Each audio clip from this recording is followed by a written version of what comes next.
My friends say I should leave you, but I'll give you one more chance to correct yourself, she said. I replied, how generous. Then I packed my bags while she went out with those same friends. When she got home ready to discuss my improvements, I was gone with a note.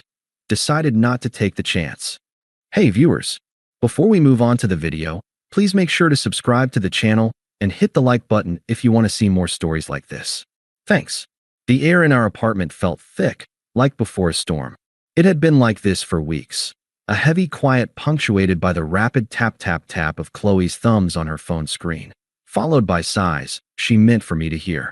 I was on the couch, pretending to read a book, every sense tuned to the discordant frequency of her displeasure. I knew the source. It had a name, Mia, and it had a committee, the girls. Qley finally put her phone down with a decisive clack on the coffee table. The sound was a starter's pistol. We need to talk. Here it was. I marked my page, a simple, deliberate action. Okay. She didn't sit. She paced to the window, her back to me, arms crossed. A staged pose. I've been doing a lot of thinking. A lot of talking. With people who really see me. I said nothing. My silence was the canvas she needed to paint her grievance. She turned, her expression a masterpiece of pained generosity. Look, my friends, especially Mia, they think I'm an idiot for staying. They've been watching. They see what I've been trying to ignore. A cold thread began to weave through my gut. What do they see, Qley? You, she said, as if it were obvious. The lack of fire. The complacency. Remember my promotion dinner? You got me flowers. Mia's boyfriend, Derek, rented out a private chef's table for her last Tuesday. Just because. I blinked. You said you love those flowers. I did, she said, waving a hand dismissively. But it's the thought. The scale. It's about showing the world you're proud. And it's Sarah's wedding, when that guy from the band was so obviously flirting with me. You just smiled and brought me a drink. Derek would have. I don't know, made a scene. Asserted himself. Mia says it shows a lack of protective instinct. Each sentence was a bullet forged in a group chat. I could hear Mia's nasal, opinionated voice layered underneath Qley's. Your cozy job, she continued, using the air quotes I was starting to hate. It's stable, sure. But is it ambitious? Mia's dating a guy who's starting his third startup. There's an energy there. A risk. You just go to work and come home, and you're fine. The coldness was spreading. This wasn't her. This was a transcript. So what's the conclusion, Qley? My voice was quieter than I intended. She took a deep breath, the martyr preparing for sacrifice. The conclusion is they think I should leave you. They've listed all the ways you're not meeting my needs. They say I'm settling. That I'm blinding myself to my own potential. The room tilted slightly. 730 days of shared mornings, of holding her after her father's death, of building this quiet, comfortable life together, reduced to a bullet point list in a group chat titled Qley's Intervention. But, she said, and here she finally met my eyes, her gaze hardening with a sense of bestowed grace. I'm not like them. I'm loyal. I believe in us. So I'm giving you one more chance. The words hung in the toxic air. One more chance. One more chance to do what? I asked, genuinely needing to hear her say it. To correct yourself, she said, as if diagnosing a faulty appliance. To be the man I need you to be. To show up with the fire, the ambition, the grand gesture energy. To prove my friends wrong. We can start tomorrow. We can make a plan. A surreal calm descended over me. The coldness reached my heart and froze it solid. I saw everything with perfect, horrible clarity. I wasn't her partner. I was a project her friends had deemed unsatisfactory, and she, the benevolent foreman, was offering me a stay of execution to remodel myself to their specifications. A slow, humorless smile touched my lips. It wasn't a smile of amusement, but of recognition, of the game finally being revealed. How generous of you, I said. The words were flat, an assessment, not a retort. They threw her. She'd braced for a fight, for tears, for pleading promises to do better. She hadn't braced for this, for quiet acceptance. Her confidence flickered. I'm serious. I know you are. I'm going out with Mia and the girls tonight, she announced, reasserting control. We're going to that new rooftop bar. I need space to think, and they support me. We need to talk about this. She gestured between us. When I get back. So think. Really think. About what you're going to do to fix this. She looked at me, waiting for my counter-argument, my blueprint for my own renovation. I just nodded. Have fun with your friends. Frustration flashed in her eyes. She grabbed her going-out purse, the small, expensive one I'd saved for 3 months to buy her, and headed for the door. She paused, hand on the knob. This is for us, you know. This is me fighting for us. And then she was gone. The silence she left behind was different. It wasn't heavy. It was clean. Empty. I sat on the couch for exactly 5 minutes, listening to the hum of the refrigerator. I replayed her words. One more chance to correct yourself. Not us. Yourself. I stood up. There was no anger, no frantic energy. Just a profound, tectonic detachment. I walked to the bedroom and pulled my old duffel bag from the top of the closet. I opened our shared dresser. My side. My socks, my boxers, my t-shirts. I folded them neatly and placed them in the bag. I took the 3 dress shirts from the closet, the pair of good shoes. From the bathroom, my razor, my toothbrush, the cologne she'd picked out for me. It makes you smell successful, she'd said. I didn't look at her side. It was already a museum of a life I no longer lived. I went to the small desk in the corner, my desk. My laptop, its charger, the external hard drive with my personal files.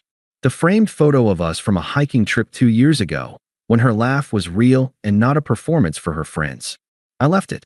In the kitchen, I found a notepad stuck to the fridge with a magnet from a winery we'd visited. I took a pen from the drawer. The note needed no poetry. It needed to be a mirror. I wrote in clear, unhurried script.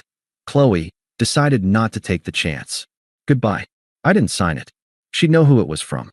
I propped it against the fruit bowl on the counter, right where she'd see it when she came in, high on cheap rooftop cocktails and the validation of her jury.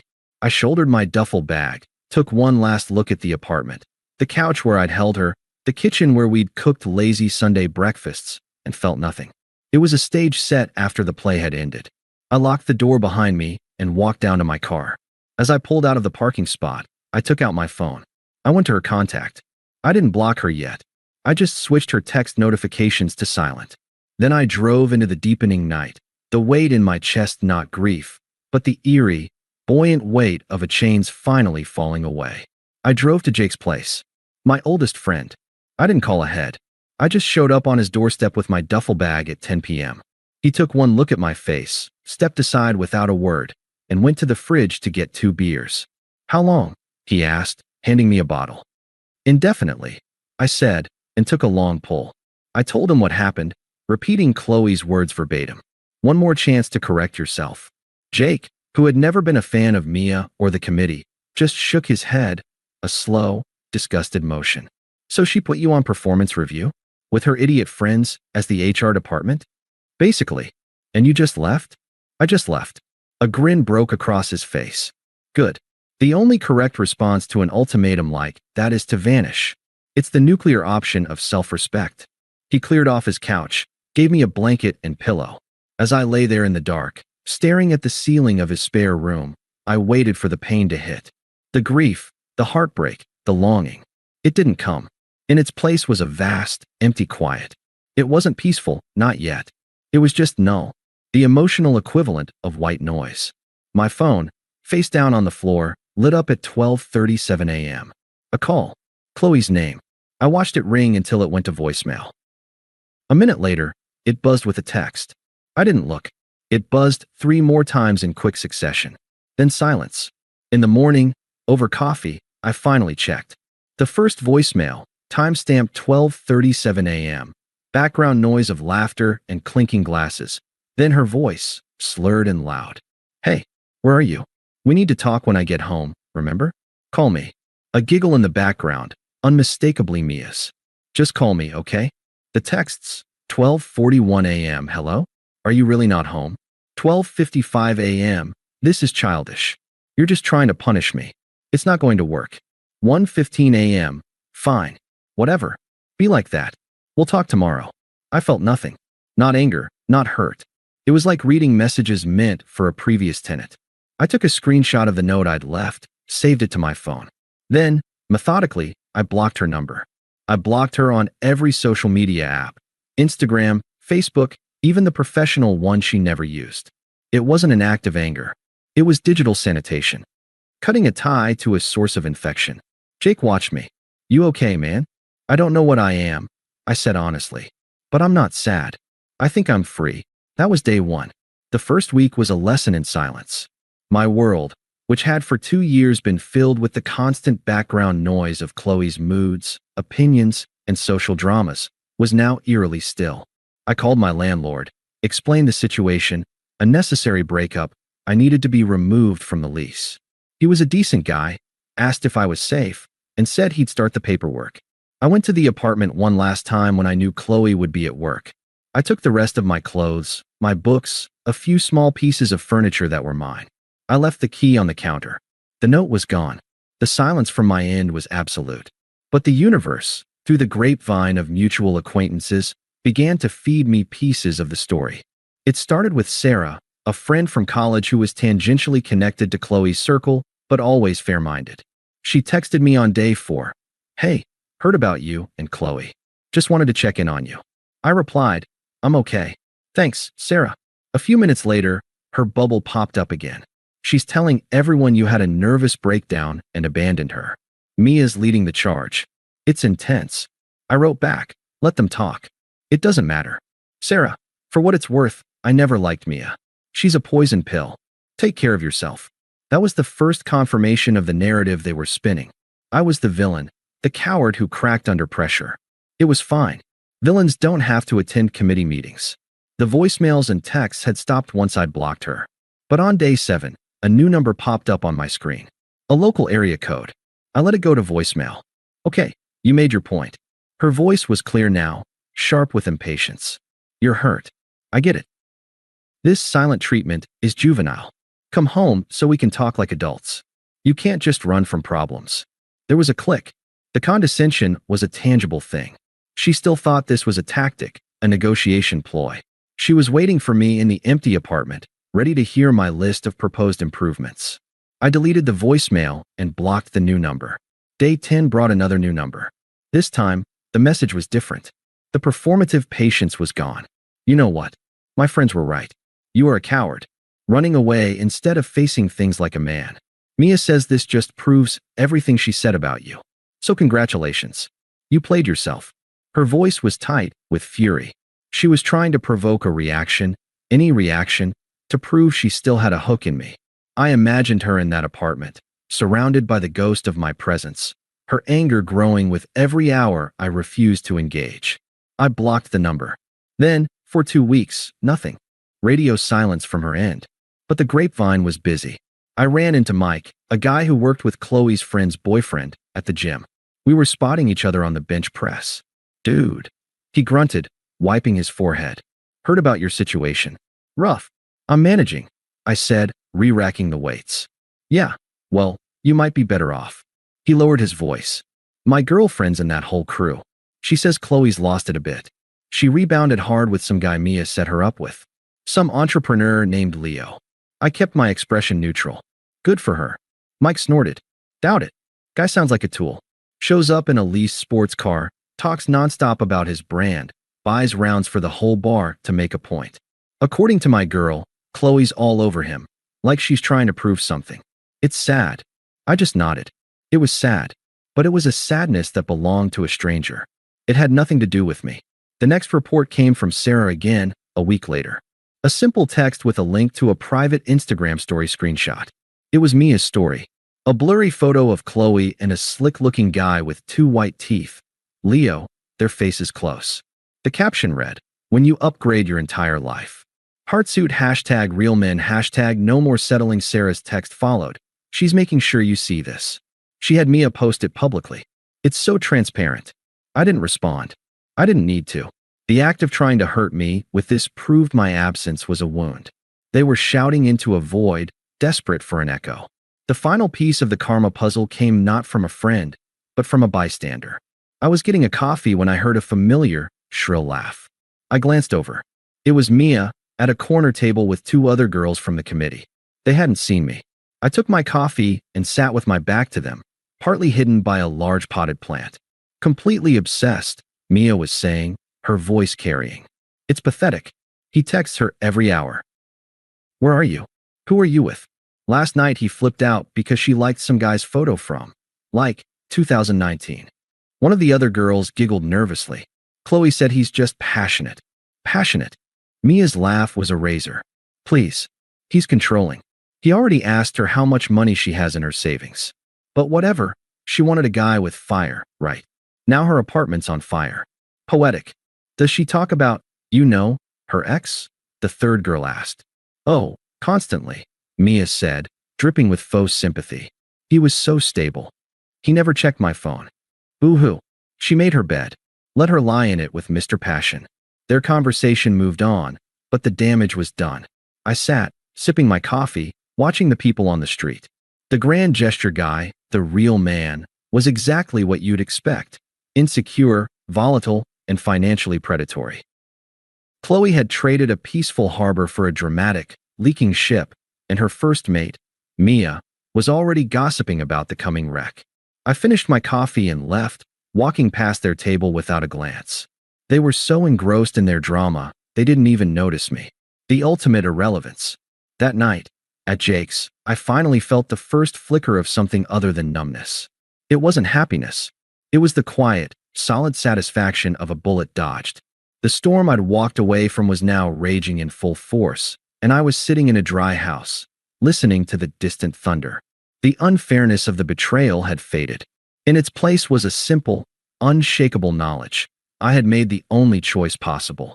Her life was unraveling, thread by thread, pulled by the very hands she'd entrusted with her happiness. And my silence was no longer just an absence. It had become a wall, impenetrable, final, and on my side of it, the air was finally starting to feel clean. The universe has a cruel sense of humor. Just as I'd settled into the quiet rhythm of my new life, crashing at Jake's, focusing on work, actually using my gym membership, the first direct plea arrived. Not from Qley, but from her lieutenant. It was a Thursday evening.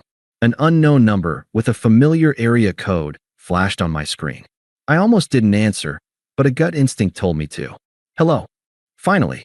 The voice was sharp, accusatory, and unmistakably belonging to Mia. Do you have any idea what you've done? I leaned back in Jake's desk chair, the calm settling over me like armor. Mia, to what do I owe the displeasure? Don't you take that tone with me, she snapped. This isn't a joke. Qley is a mess. She's completely destroyed because of you. You just ghosted her? After everything? What is wrong with you? I let her words hang in the digital silence between us. Is there a point to this call, Mia? Or are you just practicing your dramatic monologue? She huffed, an angry sound. The point is you need to fix this. She made a mistake, okay? She was under pressure. We all were just trying to look out for her. But you took it to a nuclear level. You abandoned her. And now that Leo guy, he's a monster. He's controlling. He's mean. He's bleeding her dry. She's crying every day. You need to be the bigger man here. You need to come back and help her. She needs her rock. There it was. The breathtaking audacity. The same person who orchestrated my dismissal was now summoning me back for cleanup duty. I felt a flicker of disgust, but my voice remained level. Let me get this straight, I said, my tone flat, analytical. You and your friends convinced Qley I was inadequate. She issued me an ultimatum to fundamentally change who I was. I declined. She moved on to a man of your recommendation. That man is now abusive. And your solution is for me to return and resume my post as the rock she deemed boring. Is that an accurate summary? She sputtered. You're twisting it. She loved you. She was just confused. She was clear. I corrected. And so was I. I am not responsible for the consequences of Qley's choices, Mia. You certainly aren't acting like it. I suggest you help her, since this situation seems to be of your making. Do not contact me again. You selfish prick. She's suffering. Her voice was a shriek now, the mask of concerned friend fully off, revealing the spite beneath. Then you should be a better friend, I said quietly. Goodbye. I ended the call and blocked the number. My hand was steady. There was no adrenaline rush, no righteous anger. Just the sterile satisfaction of closing a malfunctioning file. The call from her mother came 2 days later. This one hurt differently. A low, empathetic thud. Carol had always been kind to me. Hi, sweetheart, she said, her voice heavy with regret. I'm so sorry to call like this. Hi, Carol. I kept my voice neutral, respectful, but distant. I don't know what happened between you two. She won't tell me the whole story, but she's not herself. This new man. I've met him. He frightens me. She's lost weight. She jumps at loud noises. I think you might be the only one who can get through to her. She listens to you. Listen to you.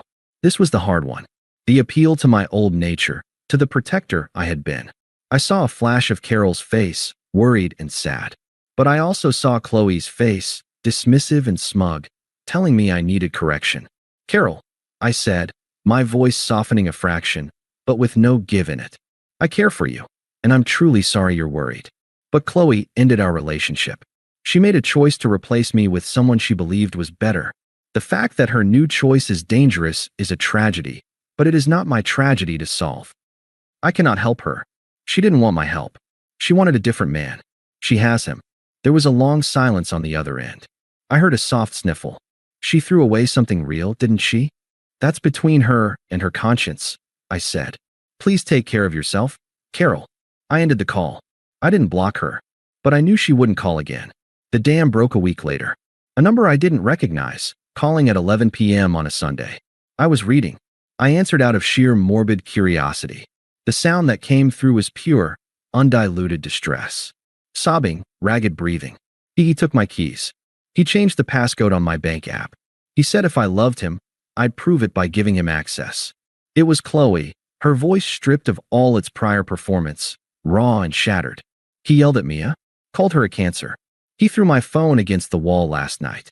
It's all gone wrong. It's all so wrong. I said nothing. I just listened to the sounds of her life crumbling. I see it now, she wept, the words tumbling out in a desperate confession. I was so stupid. So stupid. Listening to them. To her. It was all a game to her. I gave up. I gave up the only good thing. You were my rock. You were my home. And I handed you a list of complaints from people who don't even know what love is. A huge, shuddering gasp. Please. I need you. I'm scared. I have nowhere to go. Please. There it was. The full circle moment. The plea from the depths of the hole she'd chosen to jump into. I waited for the old instincts to kick in, the urge to soothe, to fix, to rescue. I felt only a profound, hollow emptiness. Her pain was real, but it was happening to a stranger. Qley, I said, my voice calm, clear, and utterly devoid of the warmth she was begging for. She caught her breath, hearing her name, hoping it was a lifeline. That sounds very difficult, I continued, using the same tone I'd use with a colleague describing a frustrating, but not my problem, client. I hope you figure it out. The silence on her end was absolute. I'd thrown her a sentence of hollow politeness, a social nicety, when she was begging for a parachute. It was the coldest thing I could have done. Then came a whisper, broken and small. That's it. After everything? You hope I figure it out. Yes, I said simply. I heard the click as she hung up. I placed my phone down, finished my chapter, and went to sleep. My sleep was dreamless and deep. The final piece of the puzzle arrived not as a confrontation, but as a digital whisper. A direct message on Instagram, from an account I barely remembered. Mark, Mia's long-suffering boyfriend. The message was just a series of screenshot images and 3 words. Thought you should know. The screenshots were from a private group chat titled The Council. The arrogance was staggering. The members were Mia, Sarah from the wedding, and another girl. The messages were time-stamped from before the ultimatum. Mia, Qley's guy is such a beta. He's holding her back. She needs a push. Sarah, isn't he nice to her though? Mia, nice is code for boring. My cousin Leo is in town. He's all alpha. Fake it till you make it, baby. He'll blow her mind and her ex's ego. Other girl, what if she doesn't go for it? Mia, then we make her see how lacking her current model is. We stage an intervention. List the flaws. She's impressionable. She'll crack. Either he shapes up, doubtful, or she upgrades to Leo. Win-win. The last screenshot was from just a few days ago. Mia, update. Leo is a psycho. Qley's a wreck. This is more drama than I bargained for. But honestly, it's kind of her karma for being so weak-willed. Should have stuck with her safe bet. I stared at the screen. There was no rage. It was just clinical confirmation. Qley hadn't just listened to her friends. She'd been a pawn in Mia's game of social chess. A game where winning meant creating the most drama. I typed back to Mark. Thanks. Hope you find your way out too. He replied with a thumbs up. Months passed. I moved into my own place, a small, bright apartment that held only my energy. I got a promotion. The cozy job had quiet, steady respect that translated into real responsibility and a significant raise. I spent my weekends hiking or having beers with Jake or learning to cook meals that I alone chose. I was in a popular coffee shop near my new office, waiting for my order, scrolling on my phone. I felt a presence hover, a familiar scent of perfume undercut by cigarette smoke. I looked up. It was Qley. She looked diminished. The light in her eyes that I'd once loved was gone, replaced by a skittish wariness. She was too thin, her clothes hanging loosely. She clutched a to-go cup like a shield. "Hi," she said, her voice barely a whisper. I gave a slight, polite nod. "Qley, you look good," she said, her eyes scanning me. I was tanned from hiking, my shoulders broader from consistent lifting. I looked, for the first time in years, entirely at ease. "Thank you." My almond milk latte was called. I collected it from the counter. She was still standing there, an obstacle between me and the door. I know what Mia did," she blurted out, her words rushing together. "Mark showed me the chats. I get it now. You were right to leave. I was blind. I was an idiot. I lost everything. My apartment, my savings, my self-respect." Her eyes glistened. "Leo's gone. Took what he could and left." I took a sip of my latte. It was perfectly bittersweet. "I'm aware." She flinched at my tone. It wasn't cruel.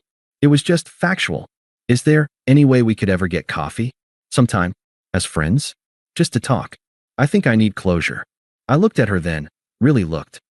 I searched for any remnant of the woman I'd loved, for any spark that belonged to her and not to Mia's committee. I saw only a hollowed-out stranger, a monument to bad choices. My phone buzzed in my pocket. A text from Lisa, a woman I'd been seeing for a few weeks. She was funny, independent, and thought my cozy job was fascinatingly complex. She'd sent a funny meme about our planned hike tomorrow. A small, genuine smile touched my lips before I could stop it. Qley saw it. Her face fell, understanding dawning that the smile wasn't for her, would never be for her again. I glanced at my watch, a simple, reliable piece. "No," I said, my voice calm and final. "I don't think so." I met her eyes one last time, and in mine, she saw the truth she'd been fearing. Not hatred, not lingering pain, but a clean, uncluttered indifference. She was a footnote in a chapter I'd finished writing long ago. "Take care, Qley," I said. It wasn't a wish for her well-being. It was a punctuation mark. I stepped around her and walked out into the sunny afternoon. The air was fresh. My phone buzzed again with another message from Lisa. I typed a quick reply, a real smile spreading across my face, and slipped the phone back into my pocket. I didn't look back. I had a life to get to, one I'd built for myself, brick by quiet brick, in the peaceful silence she'd left behind. Edit/update. To everyone asking, no, I never replied to Mark or confronted Mia. Their own ecosystem of toxicity is consuming itself just fine without me. And to the person who DM'd me saying I was too harsh, you've clearly never been handed a one more chance to fundamentally alter your soul by a committee. The kindest thing you can do for everyone involved is to simply refuse to play. And that, folks, is why you never accept a chance from someone who should be your partner, not your probation officer. Thanks for watching. Make sure to subscribe to the channel and hit the like button. What do you think about this story?